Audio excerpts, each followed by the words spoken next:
Greetings, my dear viewer. You're on the channel The Price of Cheating. The channel is for those who appreciate traditional family values and condemn adultery. So be sure to subscribe to the channel. Let's get started. When I finally returned home, my pulse had slowed, but the weight of the evening still pressed on me. It had been an exhausting series of events, a night I wouldn't want to relive anytime soon. What I witnessed had shaken me more than I expected, although I knew I wasn't the first person to face something like this. The difference was that, being a police officer, I was better prepared for the unexpected. I grabbed a bottle of beer and sank into my favorite chair, waiting for my wife to come home. She had been out with her friends, and I expected her back soon. Minutes dragged on, 10, 20. I began to wonder if she was running late when I heard the familiar sound of her key turning in the lock. Here it was, the moment of truth. Everything could go in any direction now. By dawn, our relationship could be shattered beyond recognition, but the next few minutes would decide everything. The choice was hers. "Oh, Charlie," Emily said, surprised to see me sitting in the chair when she entered the house. "What are you still doing up?" The question was logical. At 2 in the morning, it wasn't usual for me to be awake.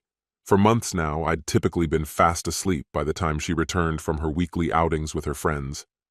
Her question didn't catch me off guard. I studied her carefully, still struck by how beautiful she was. She was almost 53, a few years younger than me, with a slim figure, long legs, and looks that still caught the attention of others. Her face was sweet and radiant, but I couldn't shake the memory of the men at the club who had lined up to dance with her, their hands wandering too boldly. "Did you have a good time tonight?" I asked calmly. "Not bad," she replied casually, kicking off her shoes. "Just fun as usual, nothing special." Was that true? Was what I saw just another ordinary night? If so, did that mean every Wednesday was like this when she went out with her friends? Sarah and Abigail? She hesitated for a moment before taking off her jacket, as if she were weighing her options. Normally I wouldn't have noticed, but tonight I knew why she hesitated. I knew exactly how revealing her blouse had been, and that she'd removed her bra before coming home. I wondered how many times she had returned like this while I slept, completely unaware. "Ready for bed, dear?" she asked with a smile. "At least I won't wake you up tonight." She wasn't wrong. When she came home late, she sometimes woke me, and if I wasn't too tired, we'd continue where we left off. But if I was out cold, there was always the next day. "Wait, Emily," I said, stopping her as she headed for the stairs. "Can we talk about this tomorrow, Charlie?"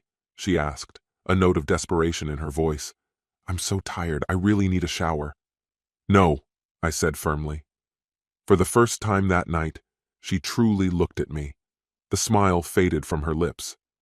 "Take off your jacket and sit down," I said. "It's fine," she replied, sitting down but keeping her jacket on. "I'm comfortable like this." "Take off the jacket, Emily," I repeated, more insistent this time. "I'm really okay," she said, but I didn't believe her. "Take off the damn jacket when I tell you to," I snapped.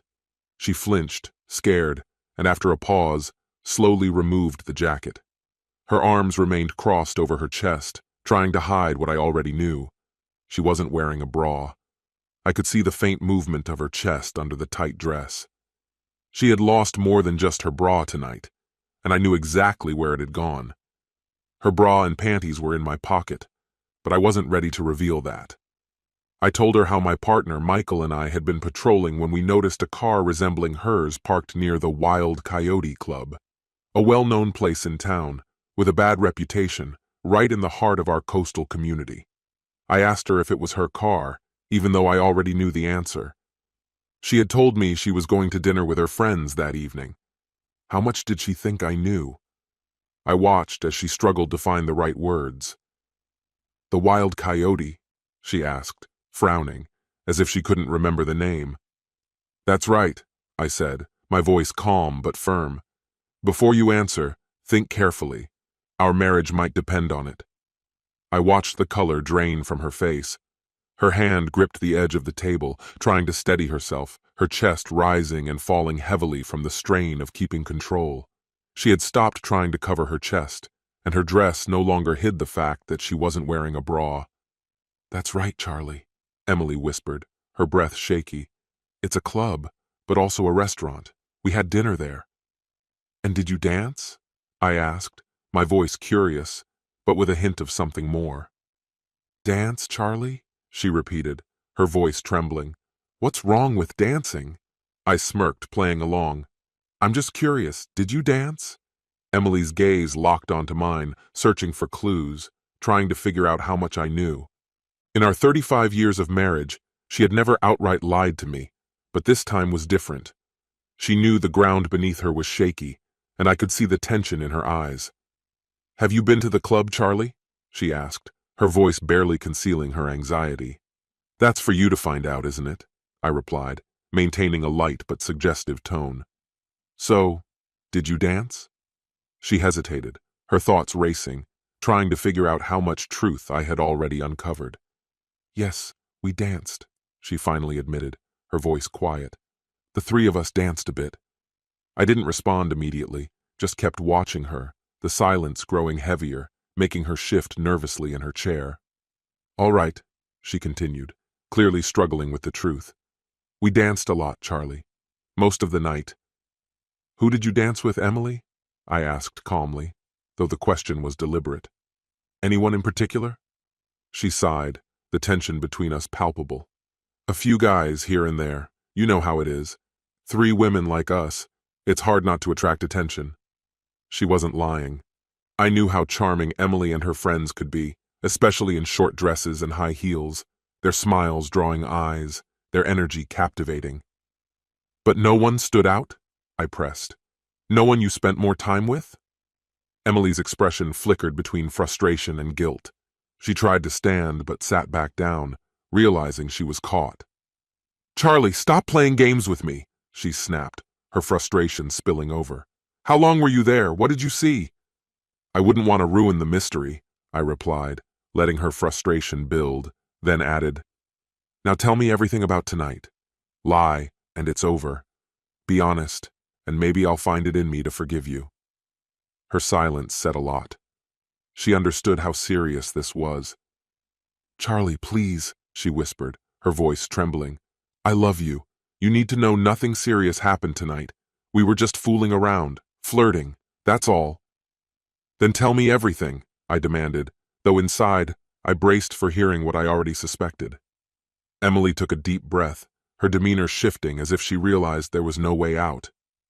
Slowly, she began to recount the night, and I listened, forgetting about sleep or comfort. We arrived at the club, ordered drinks, and soon enough guys started approaching us. They flirted, invited us to dance, and we played along, teasing them a bit. I danced with several of them. One guy danced with me more than the others, but only because he was a really good dancer. I didn't believe her. The way she moved with him wasn't just dancing. From the moment I saw them, it was clear they weren't strangers. Their movements were synchronized, intimate, and his hands never strayed far from her as they danced together. That's it, she finished her story. He left around midnight and we girls stayed much longer. Technically it was true, but it wasn't the whole truth. So you didn't leave with him? I asked, trying to keep my voice steady, even though I already knew the answer. Leave with him? She echoed, pretending to be surprised. Why would I leave with him? Her evasiveness was obvious, but despite everything, I still loved her. I decided to give her one last chance to confess. Do you recognize the black BMW parked by the waterfront? I asked, sensing this was her final chance to tell the truth. Emily's face contorted with discomfort, her skin noticeably pale. I heard her quietly mutter, "Oh no," under her breath. The urge to press her was too strong to suppress, and I couldn't help but feel a grim satisfaction at her embarrassment. "Oh, Charlie," she whispered in despair. I simply shrugged. "It's nothing. Honestly, I didn't do anything. Nothing serious happened." Her composure shattered, and she suddenly burst into tears, covering her face with her hands, overwhelmed with guilt. "So, how long have you been involved with David Smith?" I asked, keeping my tone calm. Her eyes widened in shock. "You even know his name?" she whispered, lowering her hands in defeat. "I'm such a fool, Charlie. I'm so sorry," she admitted, her voice trembling. I nodded silently, though she was too consumed by her grief to notice. With the resources at my disposal, finding out about him had been all too easy. My job allowed me to dig into anyone's life with little effort. If I wanted to, I could have uncovered every intimate detail about him. I let her wallow in her shame a little longer before deciding it was time to press further. Reaching into my jacket, I pulled out her bra and tossed it into her lap. "Missing something?" I asked coldly. She didn't reply, just stared at it. Then I reached into another pocket, pulled out her panties, rolled them up, and threw them her way as well. This she couldn't ignore. Emily let out a quiet groan, shaking her head in disbelief. Her lips trembled as she tried to speak, but after a few failed attempts, she finally managed to ask through her tears, "How much did you see?" "Everything," I spat. "Every damn detail, from the moment you let him grope you on the dance floor to when he took off your panties." "Charlie," she sobbed. "I'm sorry," she cried. "I wish I'd never met him, but I didn't let him go all the way, I swear." I watched her, remaining stoic as she spiraled further into hysteria, offering empty promises of love and desperate assurances that she didn't let things go too far. "I know, Emily," I said evenly. "I saw everything. If you had gone all the way, we wouldn't be here right now." Those words triggered another round of apologies, pleas for forgiveness, and vows that it would never happen again. Pathetic. Still, I was ready to give her another chance. I knew full well this wasn't the first time she'd allowed herself to be touched like that. There had been other parties where things had gotten too close under the influence of alcohol, for both of us. But I wasn't done testing her. I needed to see how much she valued our marriage and how insignificant David truly was. I reached into my pocket and tossed a small key onto the table between us. Emily stared at the key, her face filled with confusion. "What is that?" she asked, her voice still trembling as she wiped away her tears. "Don't you recognize it?" I asked. She hesitated for a moment, then slowly nodded. "Yes, it's from your handcuffs, right?" "Something like that," I replied. "It's an old model, untraceable, bought them online." She sobbed, still wiping her eyes, trying to comprehend what was happening. "When you left the club with him, he left first, didn't he? And you followed him a little later?" I asked, watching her reaction closely. She nodded again, avoiding my gaze. "I didn't want anyone to see us leave together, or suspect anything." "And when did you come back?" I pressed. "I came back to the club first," she admitted, her voice barely audible. "David returned a few minutes later." "And him? Did he ever come back after that?" I asked, raising an eyebrow. Her head shot up, her face a mixture of horror and confusion. She gasped, bringing a trembling hand to her mouth. "No, Charlie, he never came back." We waited for half an hour, but he never came back. In the end, we decided to check his car. It was still there, but he had vanished. I shot her a sharp look, the kind that offers no comfort. I let the tension hang in the air, giving her time to piece together what I was hinting at. Finally, it clicked, and she gasped. "Oh God, Charlie, what did you do? What did you do to David?" Panic quivered in her voice. "After you left, Michael and I pulled him out of the car and tied him up. Then we took him to the beach, behind the breakwater, and chained him to a post near the old pier. And we revealed who we really are." Emily's eyes widened with disbelief. "What does Michael have to do with all of this?" "Michael was the one who tipped me off. He found out his wife, Lauren, has been seeing David for the past 6 months. They had an affair while Michael was at work.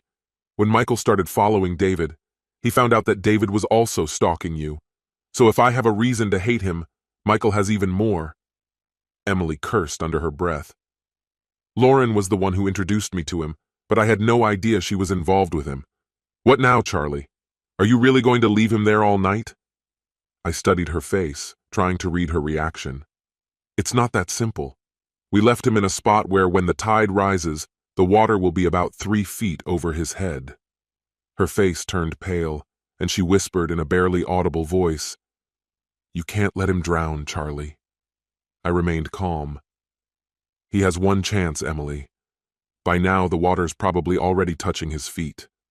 In 40 minutes, it'll all be over, and it's a 20-minute drive to the beach." She stood still, silent. I had given her a hard choice. If he means something to you, you'd better save him. But if you do, you'll never see me again. Either I disappear or I end up in prison.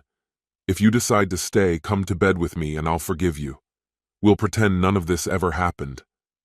Emily sat, trembling, holding the key in her hand. She wasn't going to get away with this easily. "You have 10 minutes left," I reminded her. I was about to find out just how much she truly cared about me. If the situation hadn't been so grim, it might have almost been funny, watching her sit there, her eyes dry but her body shaking with fear. She was too wrapped up in guilt to even question whether I was telling the truth. The truth was that after Michael and I pulled David out of the car, we gave him a stern warning. If he ever saw one of our wives near his club again, he'd know to send them away.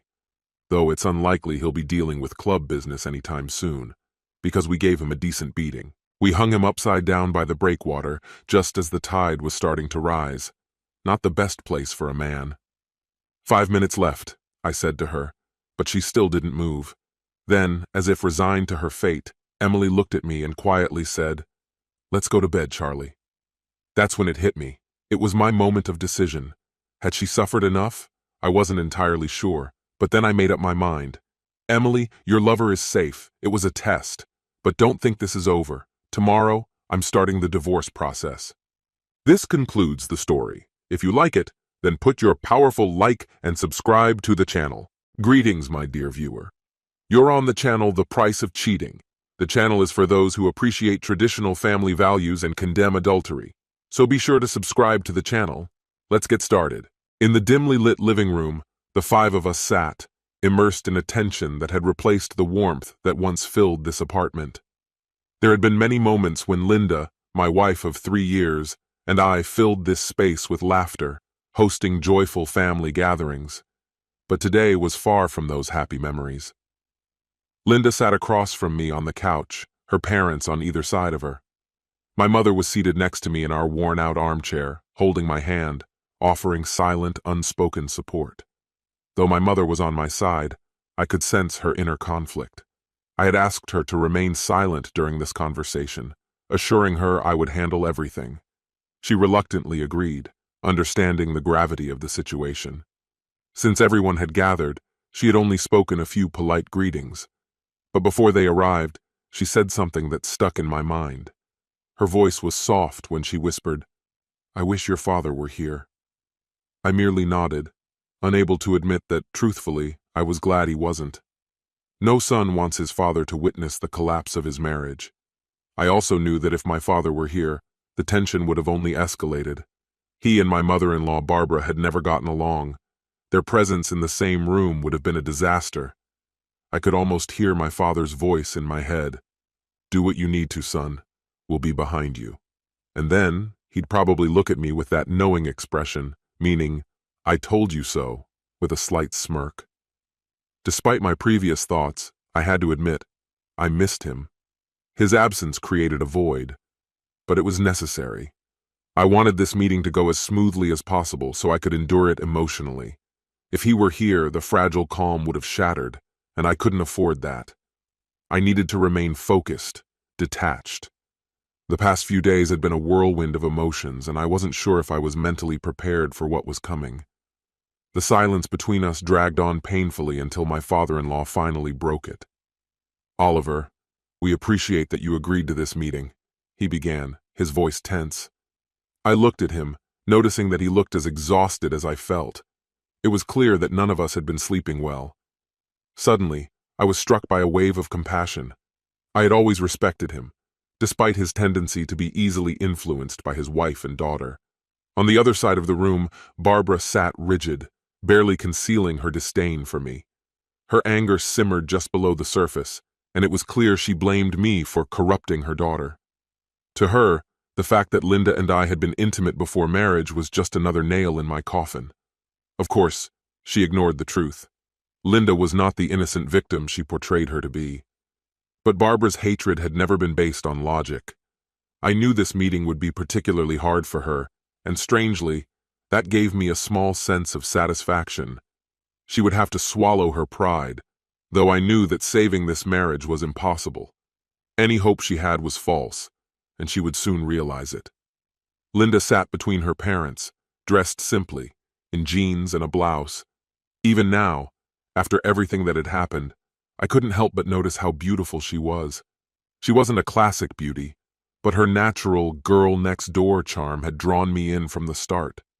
Despite the tear stains on her face and her red, swollen eyes, I still saw the woman I fell in love with 5 years ago. Looking at her, I felt a painful tightness in my chest, my heart beating heavily. On the outside, I appeared calm, almost indifferent, but inside the pain was fresh, raw.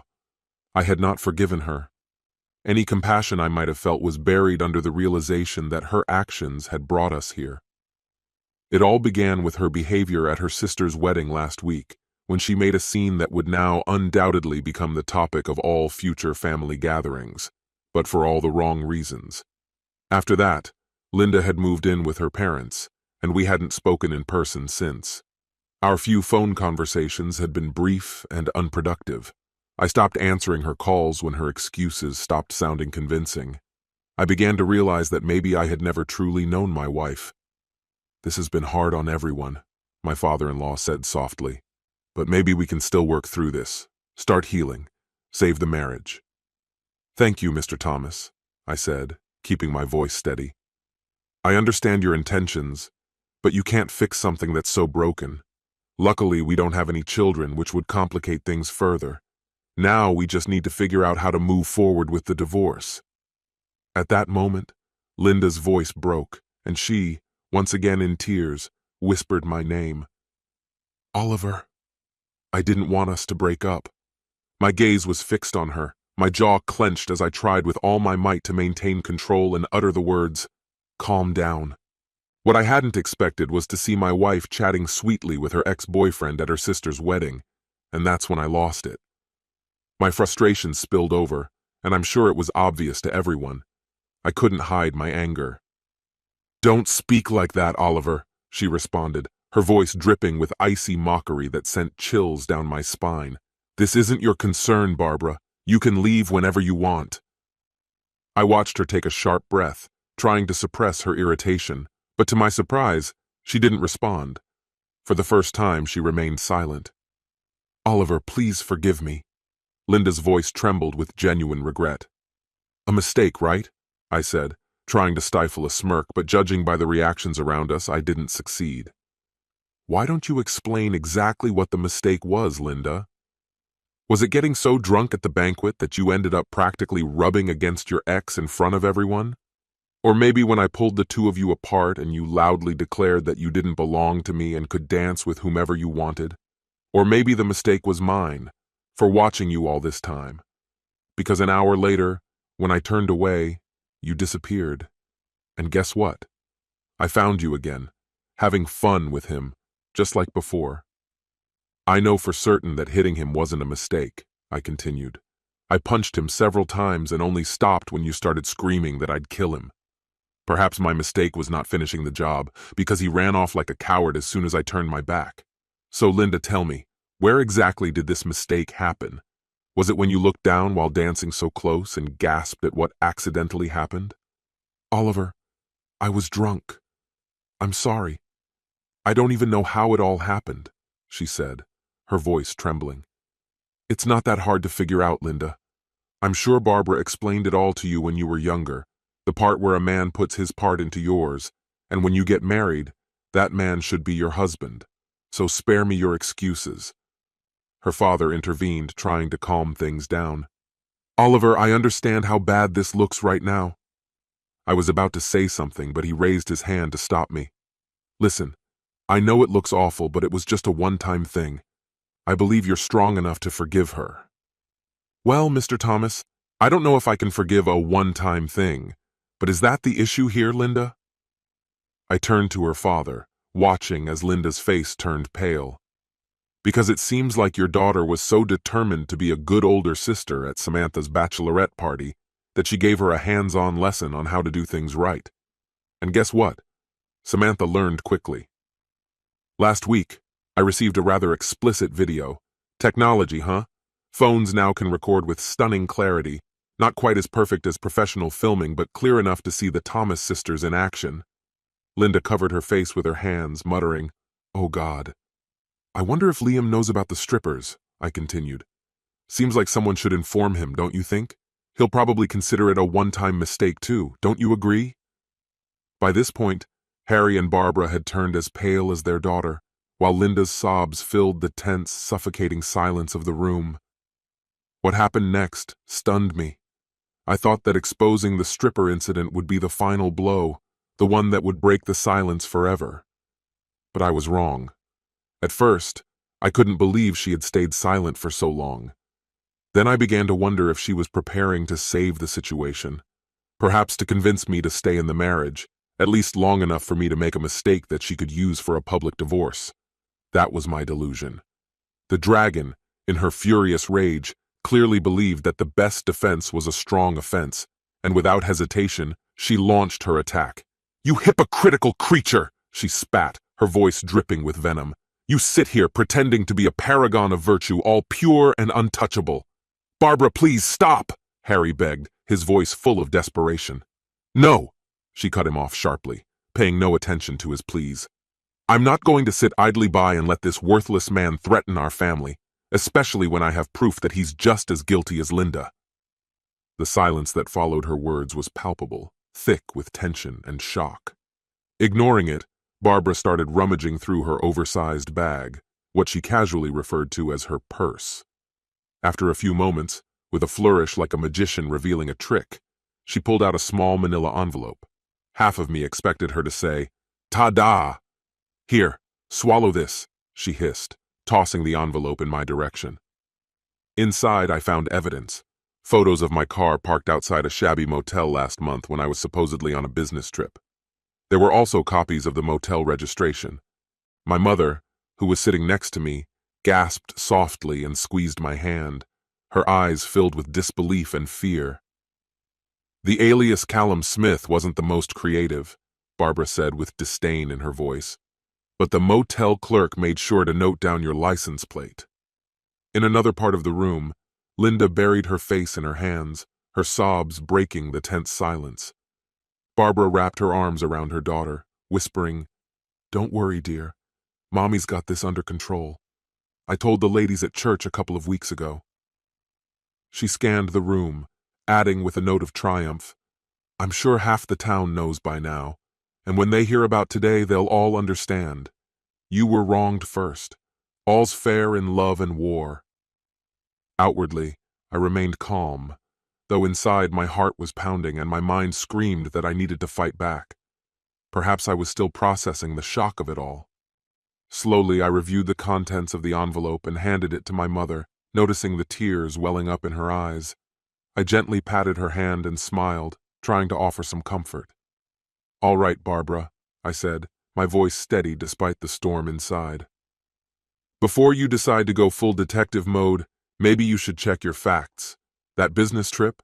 It was a company training.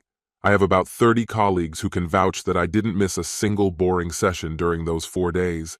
And while I was out of town, Linda's car was in the shop. Guess whose car she was using at the time?" I paused before continuing.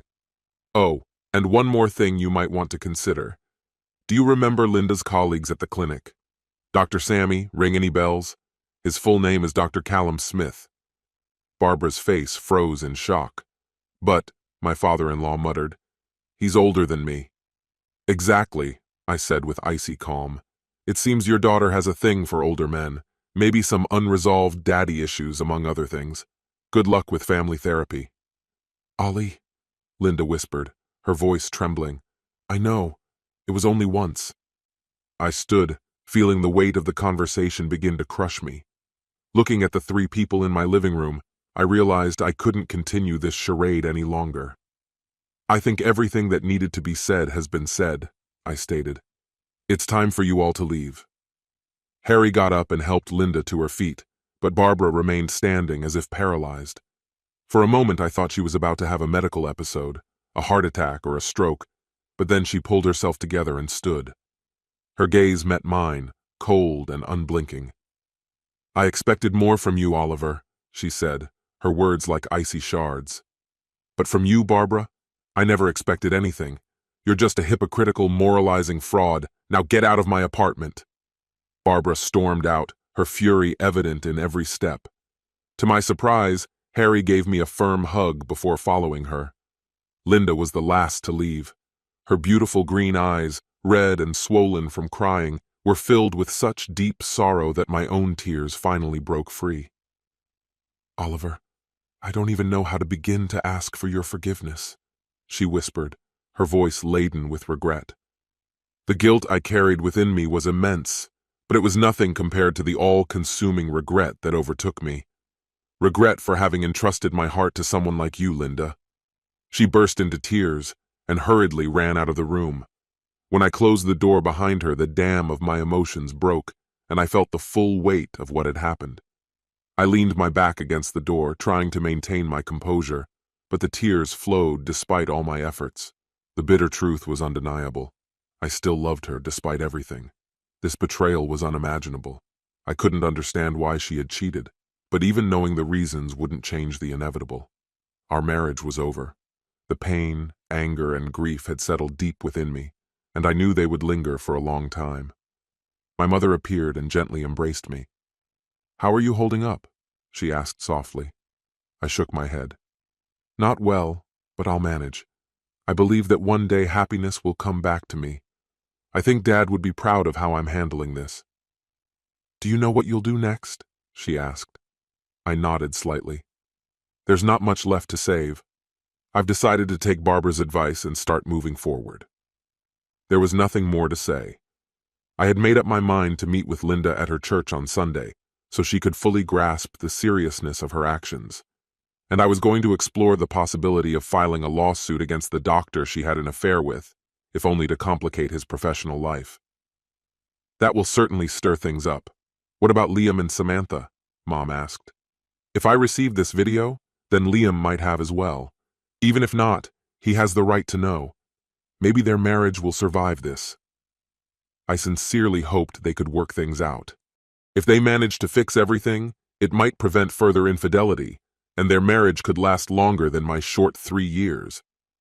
I decided to write Samantha a letter and give her a week to tell Liam herself before I intervened. Mom smiled at me with understanding. "You're just like your father," she said, shaking her head. "It's a shame he couldn't be here today." She gave me a gentle smile and pulled a small voice recorder from her bag. "He asked me to record everything for him. It was hard for him not to be here. He had been disappointed when I asked him not to come. He understood my reasons, but I knew it hurt him. Now that so many of my future plans had crumbled, I felt lost." I took a deep breath and shook my head. "It feels like I've wasted 5 years of my life." "No, you haven't," she replied firmly. "You've learned hard lessons, but they'll serve you well in the future. Your next marriage will be stronger because of them." My next marriage? I couldn't imagine ever trusting someone enough to marry again. She smiled warmly at me. "Darling, you're only 29. It may take time, but you'll meet someone special, someone who will be worthy of your trust and truly happy to be with you." Mom had always been an optimist. I couldn't help but smile when she leaned in to kiss me on the cheek. "And don't forget, I'm still counting on grandchildren one day." We both laughed, and in that moment of laughter, the tension in my chest began to ease. I realized that in time, I would find happiness again. This concludes the story. If you like it, then put your powerful like and subscribe to the channel. Greetings, my dear viewer. You're on the channel The Price of Cheating. The channel is for those who appreciate traditional family values and condemn adultery. So be sure to subscribe to the channel. Let's get started. As soon as I walked into the house, it was immediately clear that something was wrong. Harper stood awkwardly in the living room, nervously shifting from foot to foot, her hands tightly clasped together. 30 years of marriage had taught me to read her like an open book, and today her behavior was far from normal. She had returned from her dentist appointment a little earlier than I did, as usual. Usually, by the time I got home, Harper had already changed clothes and started preparing dinner. But today the kitchen was quiet. No smell of food, no signs of her usual evening routine. She was still in the same clothes she'd worn to work that morning. When her behavior changes, it's a sure sign that something is brewing. "Mason, we need to talk," she said, her voice tense with anxiety. I quietly sat down and gently responded, "Of course, dear." Now it was her turn to speak. "What's going on?" I asked cautiously. Harper hesitated for a moment, clearly searching for the right words. "This isn't easy to say," she began, her voice becoming more confident. "I want to separate, maybe even divorce." Her voice was gaining momentum. "I think a temporary separation is the best way to start, but I have to be honest. This might lead to a permanent break." "All right," I calmly replied. "I'll leave right now." I stood up and headed to our bedroom, catching Harper's gaze, a mix of confusion and disbelief. She clearly hadn't expected me to agree so easily. One of the hallmarks of our marriage had always been my ability to react in ways that surprised her. Harper was predictable. I was not. If my calm response had stunned her, what I did next left her completely speechless. Less than a minute later, I returned to the living room with 2 fully packed suitcases and placed them by the door. I pulled a small slip of paper from my pocket and handed it to her. "Here's where I'll be staying," I said, "and my new phone number. You can still reach me on my cell." I added one final condition. "There's just one thing you need to know. If you start seeing someone else, then we're done. This won't just be a separation, it'll be a divorce. But if you just need time to figure out your feelings, we can talk about coming back together when you've sorted it out. I won't tolerate being strung along while you explore other options only to return when it suits you." Before Harper could gather her thoughts, I pulled out my phone and dialed a number. "Hi, Isabella. It's Mason. How about dinner on Friday night?" I asked. Her response was immediate and playful. "You already know the answer. I'll be there, probably without underwear," she teased. Smiling, I ended the call, grabbed my suitcases, and headed for the door. Harper stood frozen, watching me calmly walk to the car. That evening, Isabella and I had a simple steak dinner, nothing fancy, but pleasant enough. Eventually, we ended up at my apartment, where she brought me to the height of pleasure, just as the phone on the nightstand rang. Still wrapped around me, Isabella answered it. "Hello?" she responded, slightly breathless. "Harper?" she asked with a smirk.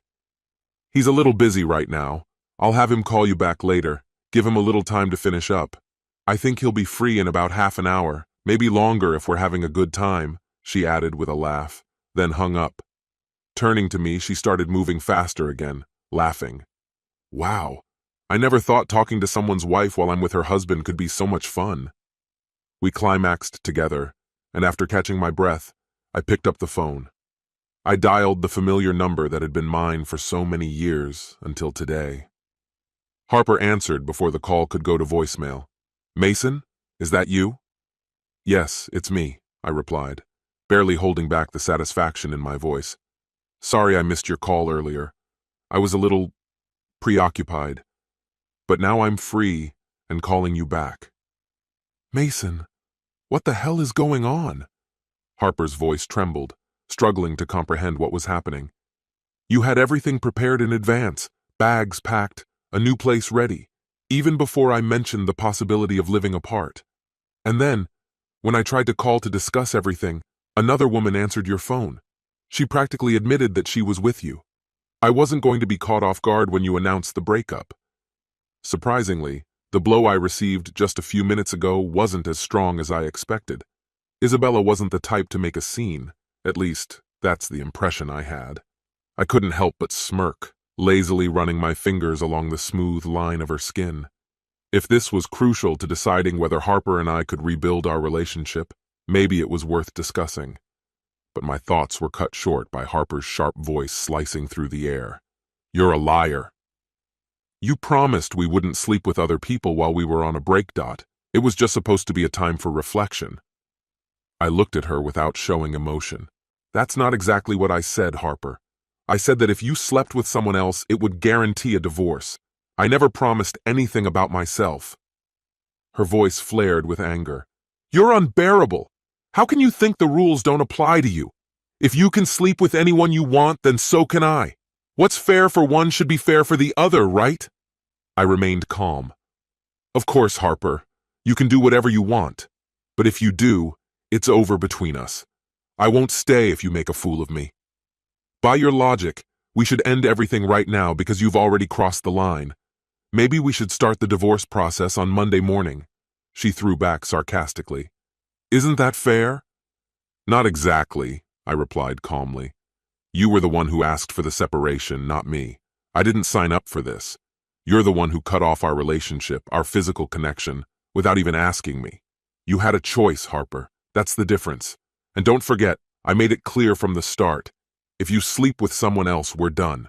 You never said anything about me. I paused, letting the tension hang in the air before continuing. But if you've made up your mind about divorce, then go ahead and file. It's your decision.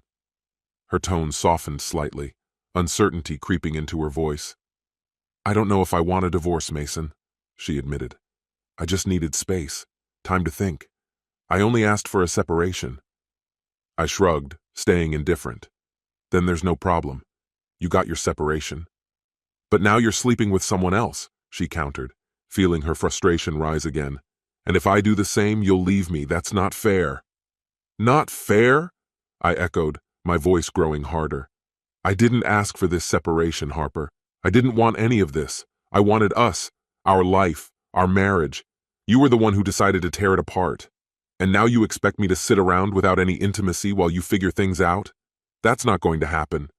I leaned back, adding sarcastically, if it makes you feel better, you can come over 3 or 4 times a week and we can still sleep together. Her face twisted in disbelief. What kind of separation is that? No one does that. The whole point of a separation is to create distance. You just don't get it. I didn't get a manual on how separations work, Harper, I snapped. But if you show up here and expect everything to fall back into place, don't think I'm going to hold back. I'm done playing by rules that only apply to me. Our marriage did that for far too long. Now I'm finally doing what I want, and I'm not giving that up. I leaned in closer, lowering my voice to a whisper. So if you do show up, be prepared for what happens. Don't expect to just lie there like nothing has changed. Either show your best, or don't come at all. Harper's voice trembled, her shock displacing her anger. What's happened to you? All I wanted was a little time to figure out if we could still save our relationship. And now, just a few hours later, you've become someone I no longer recognize. I can't shake the feeling that you've been deceiving me for years, acting in the shadows while I remained completely unaware. That's absurd. I have never betrayed you and never even thought about leaving. All I've ever done is try to find a way back to myself, and that path led me to another woman. We'll talk tomorrow, I said, abruptly ending the conversation. Unbelievable. Isabella quietly laughed. That conversation was surprisingly captivating. You really stood your ground against your wife? Did she just call me a scoundrel? I've always been cautious. It's been instinctual for me. It's what helped me avoid the pitfalls of life, unlike many others. But Harper, my wife, is the complete opposite. She rarely notices anything unless it's right in front of her. Harper was constantly talking about the new dentist at her clinic. This man, knee-deep in a divorce, described his soon-to-be ex-wife as deceitful and unfaithful, but to Harper, he was nothing less than a hero. Then suddenly, a few weeks ago, her endless chatter about him stopped. Every time I tried to bring him up, she dodged the topic. It was as if this man had just vanished without a trace. That sudden silence intrigued me far more than her endless conversations. So I took matters into my own hands. I tapped her phone, recorded her conversations, forwarded her emails to myself. I even hired a private detective. What I discovered was exactly what I suspected, a meticulously planned seduction. Dr. Smith, the charming dentist, had a clear plan: to get close to Harper. His divorce? A repeat of what had happened at his previous workplace. There were already rumors of unethical behavior from former patients. This guy was a slimeball. But to Harper's credit, she hadn't given in. Yet. She hadn't crossed the line into infidelity or destroyed our marriage. But Smith was slowly getting into her head, convincing her that separating from me wasn't a betrayal, that they could be together without crossing that final line. That's when I drew my line. If she wanted to stay in this marriage, she would have to keep her hands, and his, to herself. Isabella had recently joined our office, and we immediately hit it off. A widow, she had moved here to be closer to her daughter and grandchildren. When I told her what was going on with Harper and how I was planning to push her into an honest conversation, Isabella didn't hesitate to offer herself as the other woman. Monitoring Harper's messages, I knew she was planning to ask for a trial separation on Friday. That gave me time to come home at lunch, pack my things, and leave. I moved in with Isabella. She had 2 months left on her rental contract. From a distance, I continued keeping tabs on Harper. If she made even one wrong move toward Smith, I was ready to cut her off completely. Despite all of this, my loyalty remained steadfast. To Harper, to our children. Our son and daughter had already graduated from nearby universities and were building successful careers in neighboring states. I wasn't going to become an unfaithful husband or a serial dater. If Harper wanted to keep me, she'd have to fight for it. I wasn't going to beg her for love or affection, and even if we found a way to reconcile, it would never be the same. I wanted more from this marriage, more than just the occasional obligatory touch. I needed someone who was willing to meet me halfway, someone who wasn't afraid to break out of the usual boundaries. I was tired of living like a monk. After dropping Isabella off at the airport, I returned to the apartment and heard a knock at the door. To my surprise, Harper was standing there, her eyes filled with tears. I let her in, led her to the couch, and sat down beside her, patiently waiting for her to find the right words.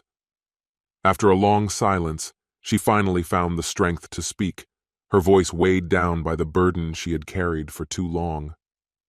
"Mason, I've been such a fool," she began quietly. "I'm sure this won't surprise you, but for the last few weeks, Dr. Smith has been trying to get close to me. Strangely enough, you understand me better than I do myself. He convinced me to ask for a temporary separation so we could be together." Harper's voice was filled with deep regret as she confessed. "He said that if we were officially separated, it wouldn't be considered cheating, and that you would treat me better when I came back. But I was completely wrong. You were ready to leave for good. Your bags were packed, you had a new place, and even someone else was already waiting for you." She paused, her voice trembling as she continued. "And I thought I had a clever plan. Now I can't even fully grasp what I was trying to do. I had been plotting for so long, but I should have realized that you were one step ahead. When I called you that Friday night and a woman answered, almost admitting she was with you, I nearly collapsed. And when you called back, everything became clear. You really were with her." Tears welled up in Harper's eyes as she struggled with her words. "It hurts so much, Mason. I've been replaying everything you said over and over in my mind all weekend.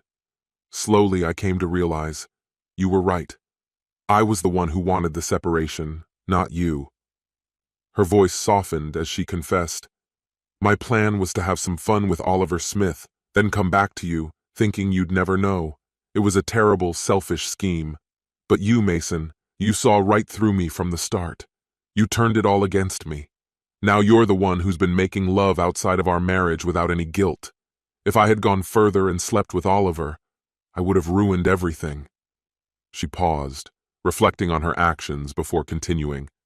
"After hours of self-pity, yelling at myself and wallowing in misery, it finally hit me. I understood what I had been doing to us, what I had been doing to you, and I saw how quickly and decisively you acted in response to my selfish, thoughtless behavior. You won, Mason, and I deserved it.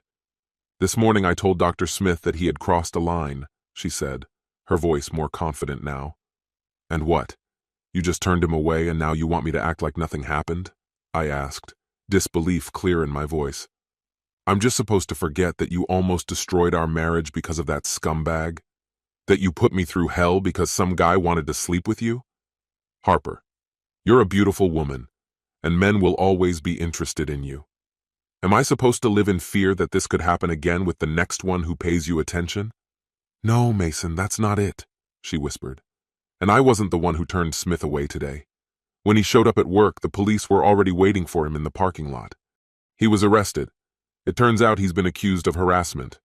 One of our patients, Mrs. Garcia, accused him of making advances on her while she was under anesthesia. And after that, other women started coming forward with similar accusations. He's a terrible person, Harper said with a bitter, grim smile. That's the man I almost destroyed everything for, Mason. I'm not surprised, Harper.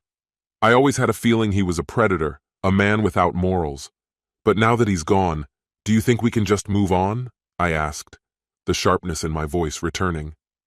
No, Mason, she replied slowly, carefully choosing her words. I was hoping you would keep your promise, that you weren't lying when you made it. I've never lied to you, Harper, and I've always tried to keep my word. But what promise are you talking about? I asked, genuinely puzzled by her sudden change in tone. You said I could come to you 3 or 4 times a week. You said it would save you from having to convince other women to stay with you. Don't you remember? Harper asked, her eyes searching mine for acknowledgement. Yes, I remember now, I said, recalling that conversation. But I also said I wasn't going back to the way things were. I think I understand now, Mason, she whispered, her voice quiet but full of realization. Mason, help me understand better. Harper's voice softened as she spoke. I need you to promise me something in return. No more meetings with her, or with any other woman for that matter. By now, Isabella was likely high above the clouds and had no intention of coming back. As for me, no other woman even crossed my mind. Harper was the one I wanted, and my feelings for her were unmistakable, but I wasn't going to go back to her. She was going to cheat on me, and I couldn't forgive that. Go to hell, Harper. You're a lying cheater. I can never trust you, and besides, I don't believe you didn't cheat on me with that doctor. Goodbye. I swear I didn't cheat on you, she said with conviction. I don't believe you. You made your choice. You wanted freedom and now you have it. Enjoy it. I ended the relationship and I was moving on, perhaps even with Isabella. This concludes the story. If you like it, then put your powerful like and subscribe to the channel. Greetings, my dear viewer. You're on the channel The Price of Cheating. The channel is for those who appreciate traditional family values and condemn adultery. So be sure to subscribe to the channel. Let's get started. On Friday morning, my wife, with a casual yet unsettling ease, informed me of her evening plans, adding that she might not return until the next day. There was a smoothness in her voice, a rehearsed quality that made it clear, whatever I said, it wouldn't change her decision. She reassured me that she still loved me, but the coldness in her eyes said otherwise. This was my first real experience confronting the harsh reality of infidelity in marriage, something I had only heard about in movies, novels, or whispered conversations among friends. I stood there, absorbing her carefully chosen words. She spoke as though I should take pride in my ability to handle this, mentioning that she never had the chance to truly enjoy her youth before getting married, and claiming that monogamy was an unnatural construct for humans. She criticized society's rigid norms regarding relationships and intimacy.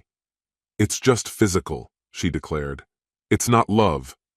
She even promised that if I allowed her this freedom, she would pay more attention to me.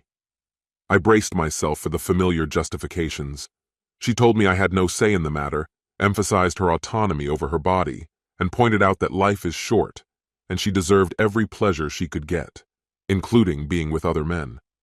She didn't shy away from discussing the physical differences between them, as if that somehow justified her actions. This wasn't about intelligence or wealth. It was purely physical. For the record, I've never had issues with either. But how do you modestly state that you're a rather intelligent man with considerable financial success? It's hard to do that without sounding conceited. Professionally, I'm an engineer, and my work has brought me significant wealth.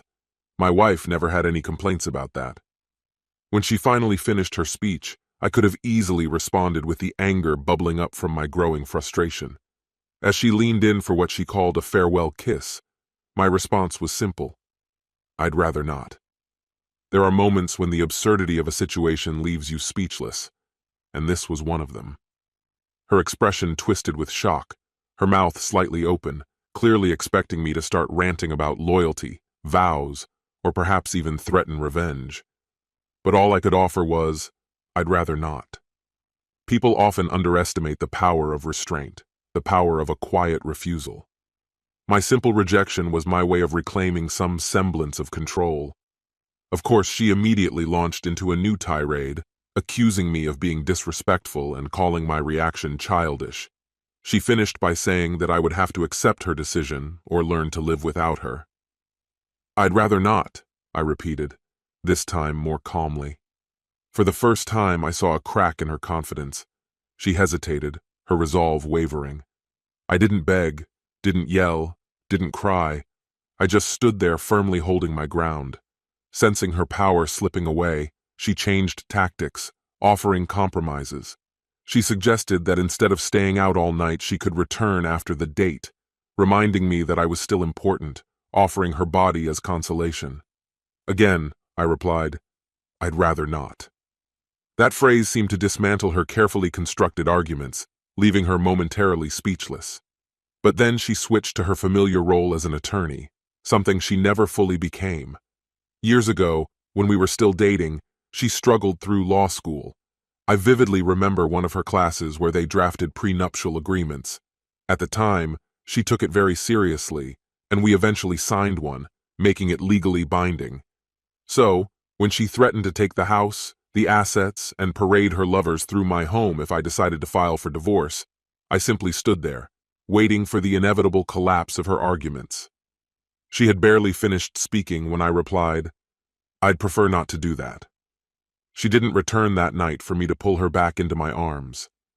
Saturday passed without a trace, neither by day nor under the stars at night. It wasn't until the final light of Sunday faded that she finally appeared at the doorstep, looking utterly exhausted, as if life itself had drained every ounce of strength from her. She carelessly dropped her bag onto the terrace, where it landed next to the grill where I stood, focused on cooking ribeye. The steak sizzled, and its aroma filled the evening air. I didn't even glance in her direction. I thought, "You wouldn't want to kiss me now, would you?" My attention remained on dinner. I was brushing marinade on the meat and flipping the corn on the side. "Will you make some for me too?" she asked quietly. "I'd prefer not to do that," I answered indifferently. "I see," she sighed. "I should have expected that. Is that your favorite phrase now? All I get from you is, 'I'd prefer not to do that,' huh?" She let out a disappointed breath. "This is starting to get old, you know." I turned slightly to respond, but she cut me off. "No, don't even say anything. I'm tired." "Silence. That's your punishment for me, isn't it? Fine, but we can't avoid talking forever. You'll have to speak at some point. Is this it? Is this how it's going to end?" Her voice trembled as she asked, "Are you going to file for divorce?" Desperation seeped into her words. 3 years together in college, then 15 years of marriage, 18 years together. Are you really going to leave because I wasn't home for 2 weekends while you explored? She took a deep breath, trying her hardest to stay composed. I've carried this weight for so long. I needed to feel something else, something I couldn't shake off. When we got married, I thought everything was clear. I love you, I always will. But I couldn't stop wondering what it would be like with another man. What's it like in bed? Would it be different? I needed to know the difference, to feel what it's like to not just be loved, but to be conquered, to be the heroine of those novels where the cowboy or the estate owner sweeps the woman away. I'm sorry, but I had to experience that. You're an amazing husband, an incredible lover. But I needed to understand that I had to explore. God, forgive me. Don't just stand there. Say something. Anything. Calmly, I placed the steak and corn onto a toasted bun, added a slice of grilled peach, and for the first time since she walked in, I looked her directly in the eyes. I'd prefer not to do that. Her face twisted in pain. No, please don't shut me out like this. Yell at me, be angry, hit me if that helps, but don't give me this cold silence. I know I messed up. I'll do anything to fix it. Just don't leave me like this. My response was the same. I'd prefer not to do that. Tensions were rising. No, I didn't cook her a steak. For a moment, I even thought about intentionally burning something. In the days that followed, she tried to start conversations with me, but every time, I calmly and firmly responded, I'd prefer not to do that. When she finally asked what I wanted instead, I just shrugged. I didn't walk away when she tried to talk to me. but I never asked for details about what had happened either. It was obvious she was desperately seeking reconciliation. The following Friday, she came home later than usual, nervously recounting a party with her colleagues, how they had a good time, laughing and drinking together. Then she noticed the lack of dinner and the way I was dressed, ready to go out. Her voice shook with uncertainty. "What's going on? Are we going somewhere?" she asked, her eyes searching mine. A moment later, realization dawned on her. "Oh, you're not taking me with you, are you? Was that really my outcome? Are you going to come back to me?" I slightly shook my head and replied with a familiar phrase. "I wouldn't want to," I said, then turned away and left. My evening was already planned. I was going to have dinner with my parents, who had come for the weekend. I arranged for them to stay at a hotel by the river, far enough from the tense atmosphere of the house. They already knew about the situation, but we still had a wonderful evening, ending with dinner on a river cruise. When I returned home, it was 11 p.m., and I still felt clear-headed and balanced. I was met by my tear-streaked wife. Without saying a word, I immediately went to bed. I can't say what was going through her head, but when I woke up the next morning, the smell of breakfast was already spreading through the house. This time, she didn't wait for an invitation to speak. "Last night was terrible," she began. "You left me alone. I couldn't stop imagining you with someone else." "It was an awful feeling," she admitted. "I think I now understand what you went through when I was gone for that whole weekend. Can I ask you something, and will you answer me honestly? Were you with another woman last night?" Considering the facts, since I did spend the evening with my parents, one of whom is my mother, technically another woman, I answered honestly, yes. Her reaction was ambiguous. On one hand, the thought of me being with another woman clearly heightened her anxiety. However, my answer had a different meaning for her. It wasn't what she expected. Our conversation wasn't unpleasant. I finished breakfast, grabbed my golf clubs, and went out for the day. I spent the day playing golf with my father. Despite being 60, he still swung the club with the energy of his younger days. Many years ago, he earned respect working with the Special Olympics, first as a coach, and then over the years as a state director. During the game, we talked about everything except my marriage. I got home just in time to freshen up and get ready for dinner. As I was heading downstairs, dressed in a tuxedo and on my way to the garage, my wife stopped me halfway. Her eyes widened when she saw me, and her mouth slightly opened. "She must be special if you're dressed like that," she remarked. I just nodded. "Honestly," she added, "you look stunning. No one can compare to you when you're dressed like that." Our anniversary dinners were always unforgettable. "Whoever she is, she's lucky," she sighed. "You're not going to tell me who she is, are you?" I shook my head. "No. I see. I understand everything," she said quietly. "I know I ruined everything. I rejected you and spent that weekend humiliating you. I shouldn't have treated you like that." She continued recounting her weekend. "I'll regret it for the rest of my life. That Friday night, we stopped for a burger before the concert. He said we had great seats, so I dressed up. You saw me, didn't you? I looked good. But when we got there, the seats were so far away that I couldn't even see the stage with binoculars. And then he had the nerve to make me buy him a beer. And I was the one driving, my car, my gas, and I paid for dinner. My so-called exciting evening, it started with the stingiest man in town. On the way back, he tried to make a move on me. When we reached the neighborhood, I waited for the red light, jumped out of the car, and ran to a bar where a blues band was playing. He tried to follow me, but, you know Eric, the bouncer who works at the live shows there. I told Eric that this guy was harassing me and that I felt uncomfortable. Can you imagine? He acted as if I owed him something. Inside, I met a guy from work, who was there with friends. We spent the rest of the evening together, and later, since he was too drunk to drive, I gave him a ride home. But when we arrived, I faced the biggest emotional wreck I'd ever seen. He passed out, leaving me alone on his couch. The next morning, I woke up to find him sprawled across me, muttering something about how he was going to fix everything. My response was sharp, full of sarcasm. I asked how he could possibly do that, given his complete lack of masculinity. That's when I completely lost my bearings.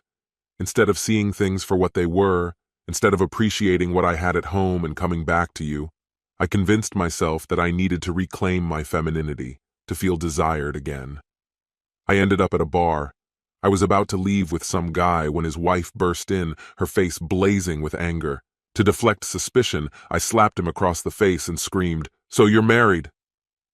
Funny enough, I never took off my own wedding rings. Later, I wandered to a seaside diner. A man approached me, openly flirting. He was charming and kept the conversation flowing easily. He looked into my eyes, not at my body. I was almost ready to give in to his charm when suddenly 2 small children ran up, shouting, "Grandpa, Grandpa, we found you!" He disappeared faster than I could comprehend what had just happened. Then I booked a room at a rundown motel, bought a bottle of wine, and sat on the balcony, hoping to find peace and clarity. But below, a group of women, single, divorced, were talking loudly.